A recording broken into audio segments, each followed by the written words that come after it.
अब एक ऐसी खबर की बात करेंगे जिसका वास्ता पूरी मानवता से है। जहां पर एक तरफ दिल्ली में पानी की किल्लत है और त्राहिमाम है, तो दूसरी तरफ पूरा उत्तर भारत भट्टी की तरह धधक रहा है। देश की राजधानी में भी प्रचंड गर्मी से पसीने छूटे हुए हैं। इंसान के वजूद पर सबसे बड़े खतरे की आहट सुनाई देने लगी है। आसमान से आग बरस रही है। राजधानी दिल्ली के साथ साथ उत्तर भारत में हीट वेव ने डरा रखा है। मैदान से लेकर पहाड़ तक जबरदस्त हीट वेव है। बेतहाशा गर्मी से लोग दम तोड़ रहे हैं और इस वक्त देश में लंबे समय तक हीट वेव का रिकॉर्ड है। भारत ही नहीं, दुनिया के कई देशों में गर्मी से हाहाकार मचा हुआ है। सवाल है कि क्या दुनिया पर कोई नया खतरा दस्तक दे रहा है? शहर शहर इंसान का गला सूख रहा है। जून में इस बार गर्मी ने सारे रिकॉर्ड तोड़ दिए हैं।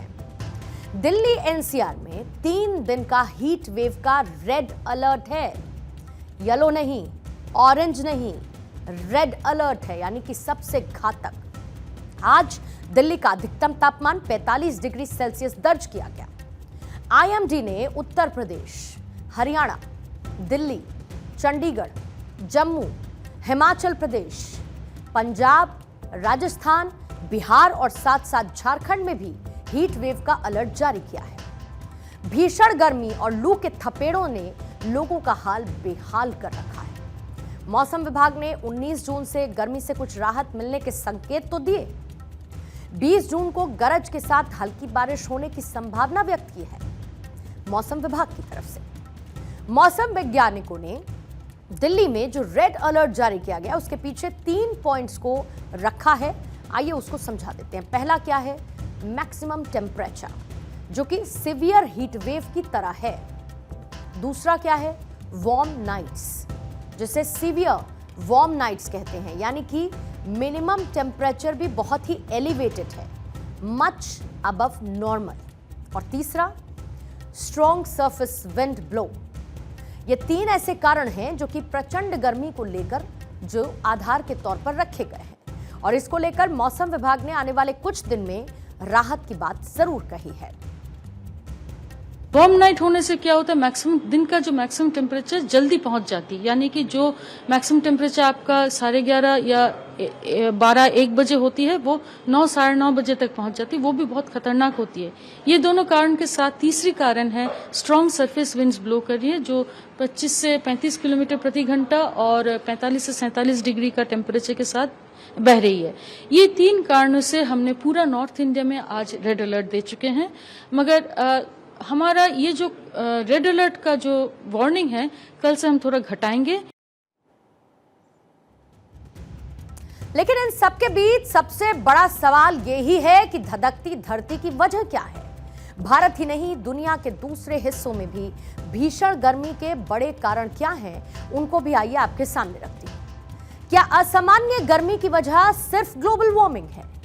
हर साल गर्मी ऐसे ही बढ़ती रही तो दुनिया का होगा क्या? क्या इंसान के स्वार्थ ने ही उसके लिए मुश्किल खड़ी कर दी है? धरती और समुद्र के तेजी से तापमान बढ़ने की वजह आखिर क्या है? आसमान से बरसती हुई आग में झुलसती दुनिया इन्हीं सवालों के जवाब जानना चाहती है। बेतहाशा गर्मी की पहली वजह क्या है? El Nino. अल नीनो, जो कि प्रशांत महासागर में पानी के गर्म होने की असामान्य वजह बनता जा रहा है। दूसरा क्या है? दक्षिणी प्रायद्वीप। इस हिस्से से आने वाली गर्म हवाएं जो कि धरती की सतह के करीब आने से गर्मी को बढ़ाती हैं। तीसरा, बढ़ती आबादी। बेतहाशा बढ़ती आबादी और शहरीकरण लगातार हर साल बढ़ती गर्मी की बड़ी वजह है। कहा था ना, कंक्रीट के जंगल हम लोग जिसमें रह रहे हैं वो वैसे ही बनते जा रहे हैं। सवाल तो ये भी अहम है कि क्या सिर्फ कुदरत ही, नेचर ही बढ़ते तापमान की वजह है? इस पर मंथन करने की जरूरत है। अगर आप देखेंगे तो जिस तरीके से देश भर में नए नए शहर बसाए जा रहे हैं, शहरीकरण की वजह से जंगल, खेत खलिहान सब कुछ खत्म हो रहे हैं। 1951 से शहरी आबादी में 6 गुना इजाफा हुआ है। ऑस्ट्रेलिया की मोनाश यूनिवर्सिटी की रिसर्च के मुताबिक लू और गर्म हवाओं से हर साल दुनिया में 1,53,078 मौतें हो रही हैं।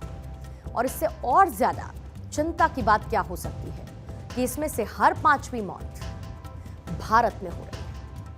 अगर आप आंकड़ों की मानेंगे तो लू की वजह से हर साल ऑन एन एवरेज 31,748 डेथ्स होती हैं, मौत होती है।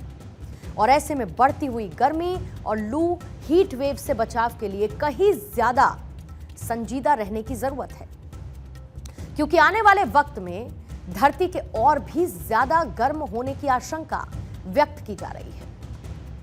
अब आपको कुछ तस्वीरें दिखाती हूं। चारों तरफ नीला समंदर और एक लकीर की तरह बसा हुआ शहर। आंखों को सुकून देने वाली यह तस्वीर है ना। तवालू द्वीप है। प्रशांत महासागर में हवाई और ऑस्ट्रेलिया के बीच स्थित एक पोलिनेशिया ये द्वीप है। आने वाले नस्लों के लिए और मानव जाति के लिए यह द्वीप शायद ही भविष्य में इतना खूबसूरत नजर आए, क्योंकि समंदर इस आइलैंड का वजूद मिटाने पर आमादा है।